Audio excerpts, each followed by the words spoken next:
Hi gang, welcome to another installment of Dirt Bike Community. Just wanted to go over some little tips on cleaning your air filter, some things that we see at the shop, and just some things that are going to help you out in keeping a lot more longevity in your bike and keeping that thing breathing happy for you. So what we've got here, this is a really horrible example of a filter. It should never look like this. Basically, rule of thumb is you want to clean the filter after every ride. This one's probably seen about 15 or 20 rides on it. So we're definitely going to take care of this thing to where the client can roll out a little happier. So basically what you're going to do, we've got a couple little items here, different types of filter cleaning agent. This one's just by Maxima. This one I would actually use on a really horrible filter like this. This one's more of a spray-on style, but we're going to give the F3 a shot. This one you might actually like as well. So as far as the Maxima, you spray it down liberally, really work it in, break up all that dirt and grease. Then you're going to wash it out, let it dry completely, and then you're going to apply your filter oil. So, but we're going to do some of the F3 here. I like this stuff on a well-maintained filter. Pretty simple. So basically you just pour it in your bowl like that.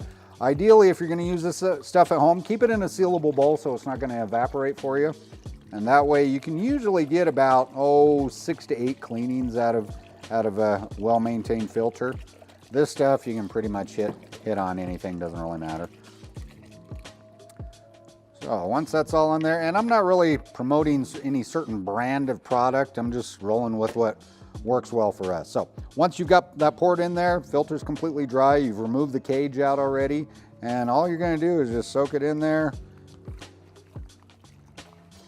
Whole bunch of squeezes, just really get all that crud to come out. All right, and we can already see it's done quite a bit of damage on all that oil and grease there. So basically just want to squeeze out the excess. And you're just going to take your filter. This is just clear water. It's kind of warm. I like it a little better that way.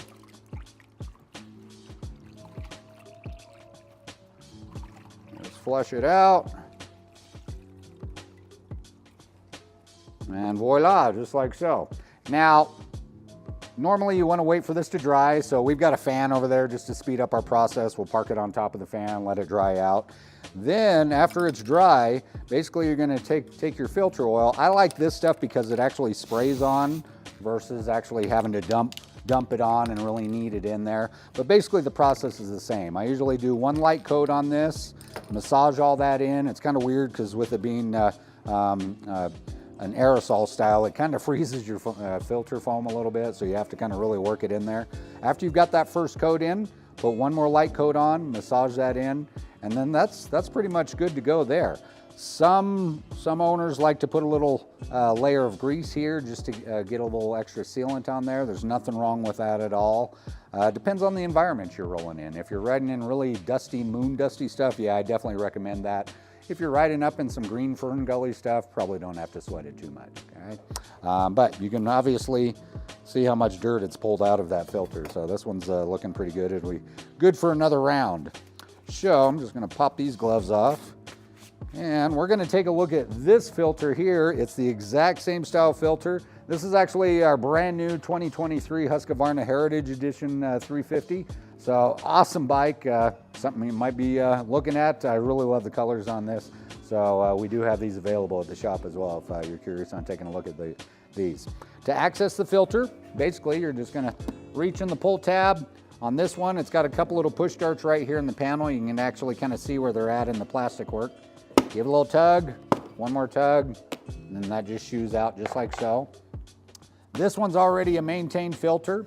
It's a brand new bike.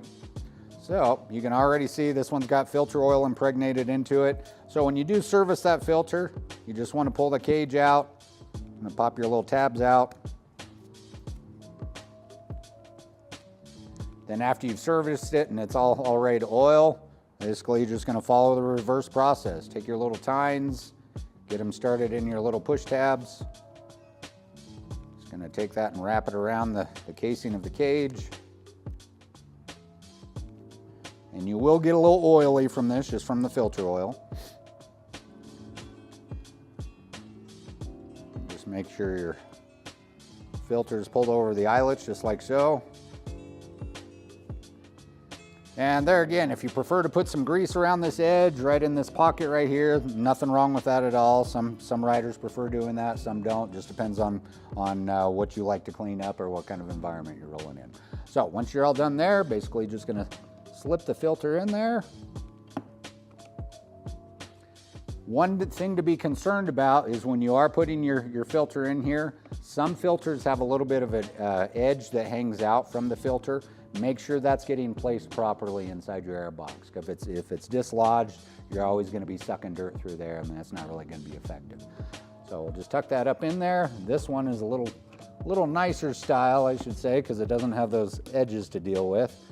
And that's pretty much it, gang. You're good for another ride, ready to rock and roll after that. So hopefully that helps out in some of your adventures on getting your bike well maintained out there, and keep the engine a little happier as well. So hope that helps out, and have a great night, gang. Thanks.